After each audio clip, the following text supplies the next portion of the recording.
세상을 살다 보면 적들이 생기게 되지요. 나의 반대편에 있는 사람들.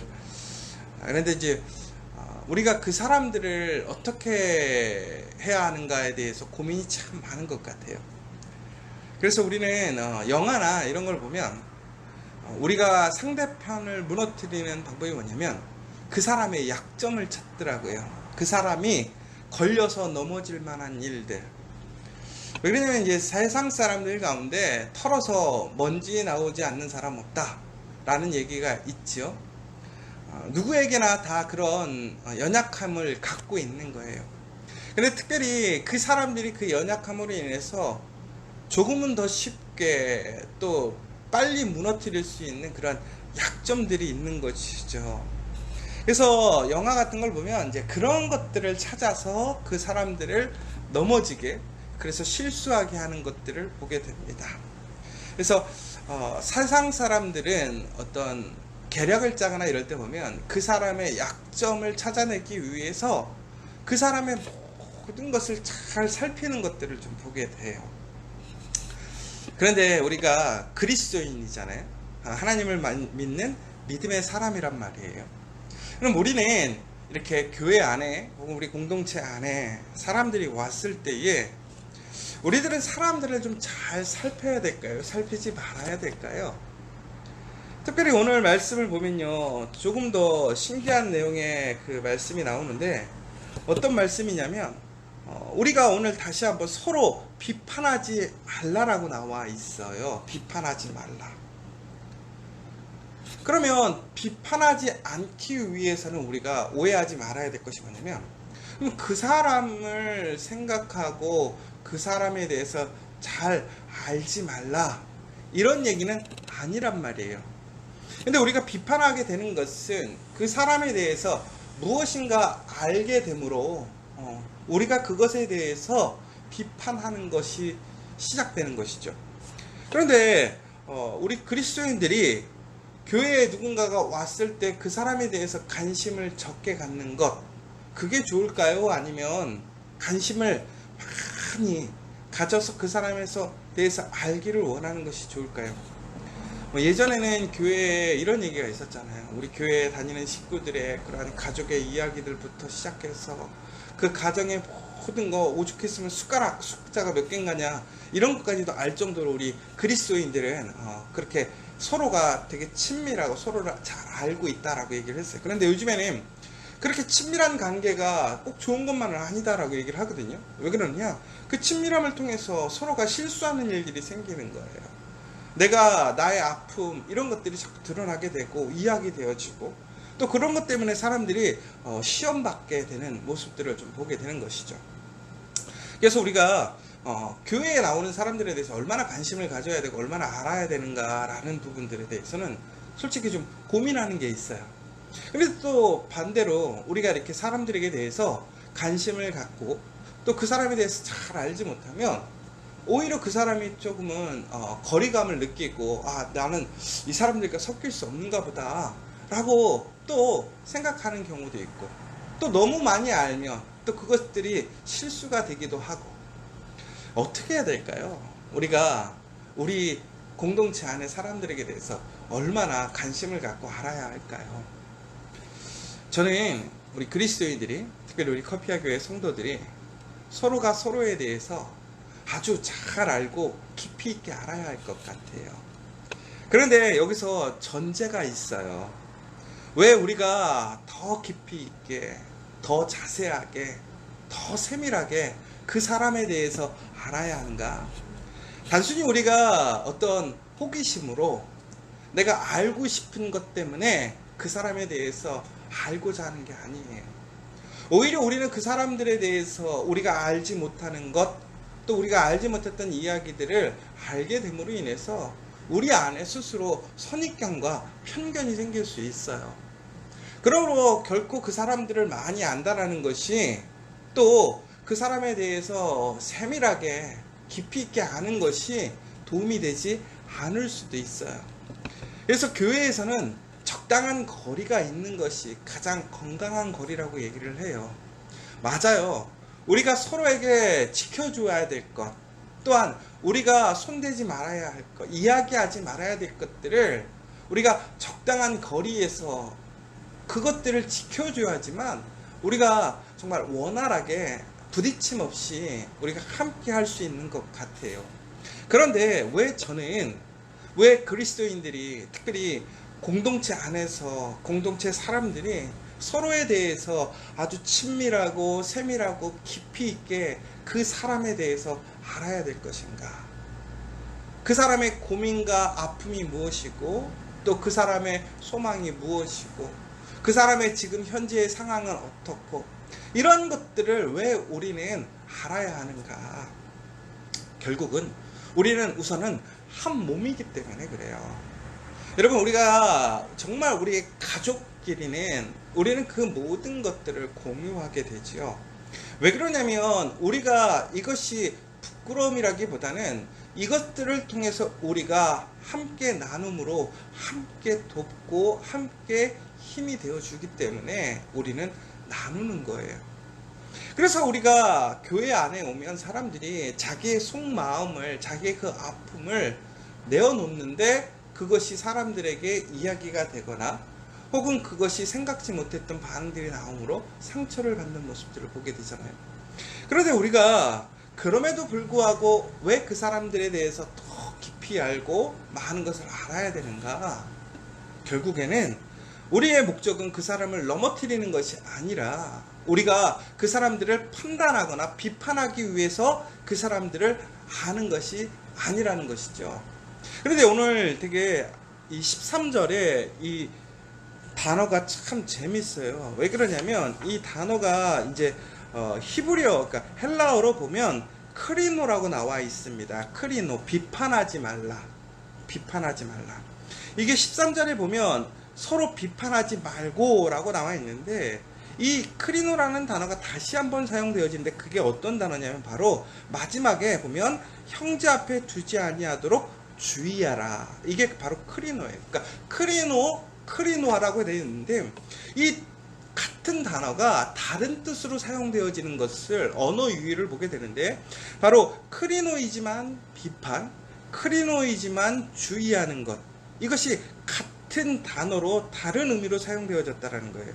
그러니까 결국은 뭐냐면 여러분, 비판을 하려면 우리가 어떻게 해야 될까요?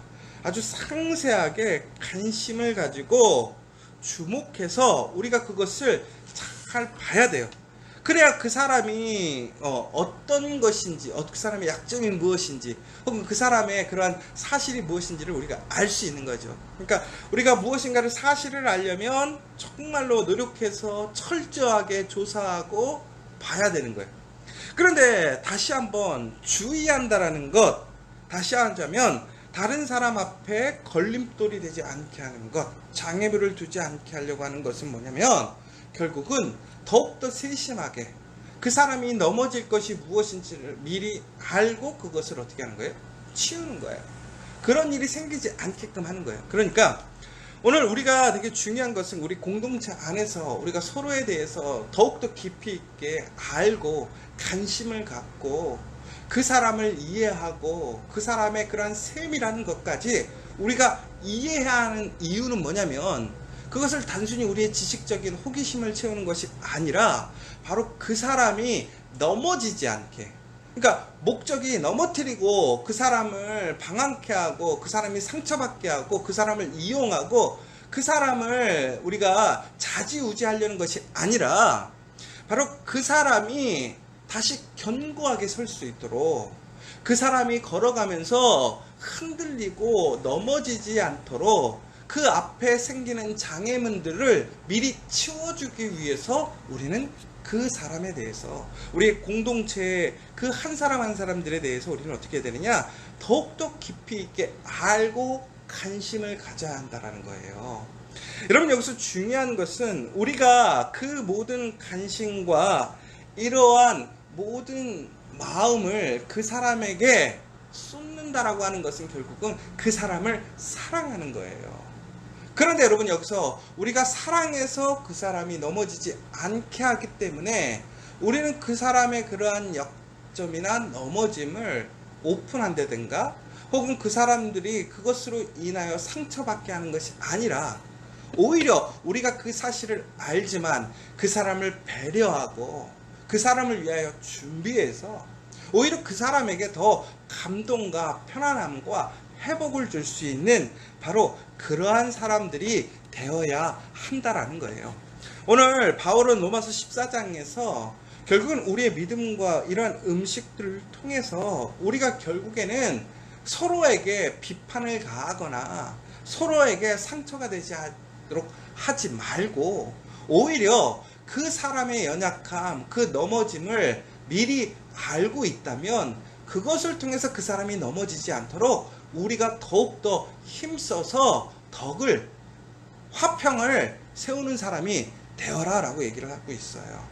결국 여러분, 우리가 공동체 안에서 우리가 서로에게 해야 할 일이 무엇이냐? 결국은 서로가 화평케 해야 한다는 거예요.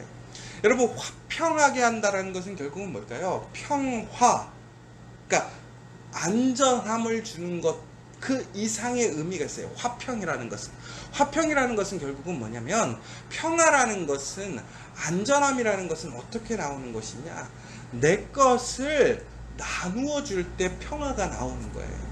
그러니까 결국은 뭐냐면 다른 사람의 것을 내가 이용하거나 뺏는 것, 그것이 아니라, 그것을 건들지 않는 것이 아니라 더욱더 적극적으로 무엇이냐면 내가 내 마음을, 내 그러한 노력과 사랑을 나누어 주는 거예요. 그런데 그 사랑을 나누어 주고 내 것을 나눠준다는 건 단순히 물질적인 것들을 나눠주는 것이 아니라 바로 그 한 사람의 연약함을 보호해 주는 거예요. 그 사람이 그것으로 인해서 흔들리거나 넘어지지 않도록 그 사람의 그 연약함들을 내가 채워주고 그 사람이 넘어질 장애물들을 치워줌으로 인해서 내가 그러기 위해 그것을 내 시간과 물질과 마음을 쏟아주어서 그 사람이 공동체 안에서 온전하게 그 믿음이 흔들리지 않도록.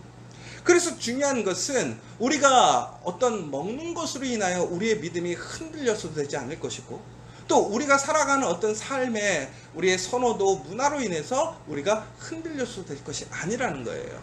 그러니까 우리가 무엇을 하든지 무엇을 먹든지 간에 어제도 말씀드렸지만 오직 주를 위하여 주의 영광을 위해서 하는 것인데, 바로 이때에 우리는 서로가 서로에게 주장할 수 있는 것이 있어요. 내가 누릴 수 있는 것이 있죠.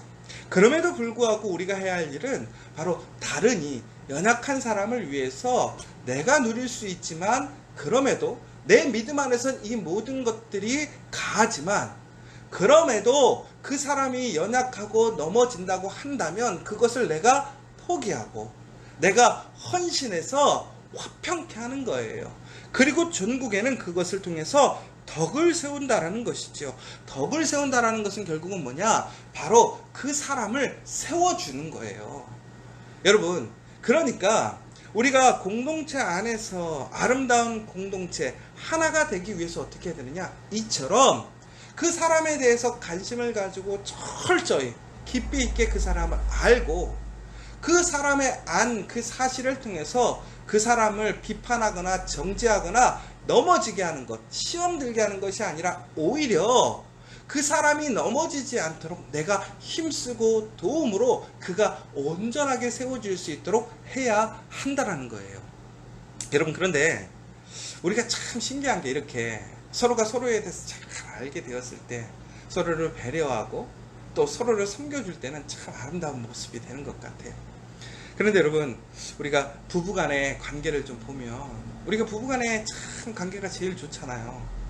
근데 우리가 부부끼리 이렇게 살다 보면 간혹 문제가 있고 싸움이 생긴단 말이에요. 그런데 간혹 우리가 이제 서로의 말에 의해서 상처를 입을 때가 있어요. 그러면 이 상대편이 나에게 상처적인 말을 할 때 우리가 그 상대편에게 또 상처를 주는 일들이 있어요. 근데 이게 참 신기한 게 보면 이 부부간에가 오히려 큰 상처를 잘 주더라고요. 왜 그럴까요? 서로에 대해서 너무 잘 알기 때문에 그래요. 그러니까 서로에 대해서 너무나 잘 알기 때문에 우리가 마음이 좋을 때는, 또 서로가 서로를 사랑하는 그 마음들이 온전할 때는 그 사실을 가지고 서로를 위해서 배려하고 화평케 하고 덕을 쌓으니까 그것이 아름답게 작용해서 서로에게 좋은 영향력이 되는데, 이것이 마음이 상하거나 불편해지면 우리가 아는 그 사실을 가지고 그 사람을 세워주는 게 아니라 비판하고 공격해요. 그런데 그것이 얼마나 큰 거예요. 왜? 핵심적인 거니까. 그래서 저는 여러분 이렇게 생각을 해요. 우리가 그 사람에 대해서 아는 것들을 통해서 그 사람들을 넘어지게 해서는 결코 안 된다라는 거예요.